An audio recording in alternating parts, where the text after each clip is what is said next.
அப்பாவுக்கு நீங்கள் உதவியாக இருக்க முடியும். இந்த சமுதாயத்தில் நல்ல பேரோடும் புகழோடும் நீங்களாம் நல்ல ஒரு நிலையை அடைய முடியும். அதனால் உங்களுக்கு தேவையானதெல்லாம் என்ன, ஆசிரியர் சொல்படி கேட்கணும், இந்த படிப்பு நல்ல மாதிரியாக கற்றுக்கணும். அது மூலிமா உங்களுக்கு எல்லா சலுகையும் உங்களுக்கு கிடைக்கும். அரசாங்கம் என்ன பண்ணுறாங்க இப்போ பார்த்தீங்களா? இப்போ நாங்களாம் வந்து எதுக்கு உங்ககிட்ட வந்து பேசுகிறோம், நீங்கள் நல்லா இருக்கணும், நீங்கள் நல்லா வளரணும், உங்களுக்கு நல்ல சிறப்பிடம் கிடைக்கணும் அப்படின்றதுனால தான்.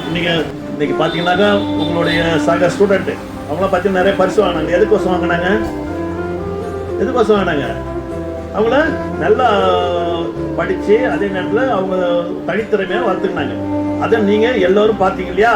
அதுவே நீங்களும் இந்த மாதிரி எல்லா சப்ஜெக்டையும் நல்லா கற்றுக்கின்னு அவங்கள மாதிரி தனியாக இந்த ரீடிங் பண்ணுறது, பாட்டு பாடுறது, டிராயிங் வரைகிறது, இன்னும் ஸ்போர்ட்ஸில் எல்லாத்துலேயும் நீங்கள் சிறந்து வளர்ந்தீங்கன்னாக்கா நீங்களும் அந்த பரிசை வாங்கணும். அதனால தான் உங்களை முன்னால் இந்த பரிசெல்லாம் நம்ம தலைமை ஆசிரியர் என்ன கொடுக்க சொல்கிறார்.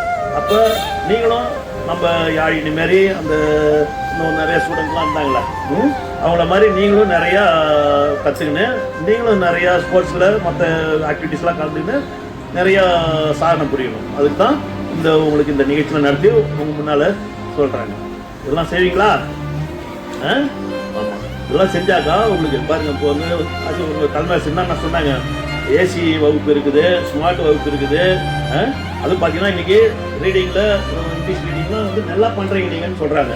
அப்போ இன்னும் உங்களை டெவலப் பண்ணிங்கனாக்கா வருங்காலத்தில் நீங்கள் இங்கிலீஷ் ஸ்பீச்சிங்லாம் நல்லா பேசலாம், எல்லா விதத்துலையும் நீங்கள் சிறந்து விளங்குகின்றது ஒரு நம்பிக்கையோட இந்த வாய்ப்பை அளித்த தலைமை ஆசிரியர் மற்றும் ஆசிரியர் பெருமக்களுக்கு எனது நன்றியும் வாழ்த்துக்கள் தெரிவித்து விடுகிறேன். நன்றி, வணக்கம்.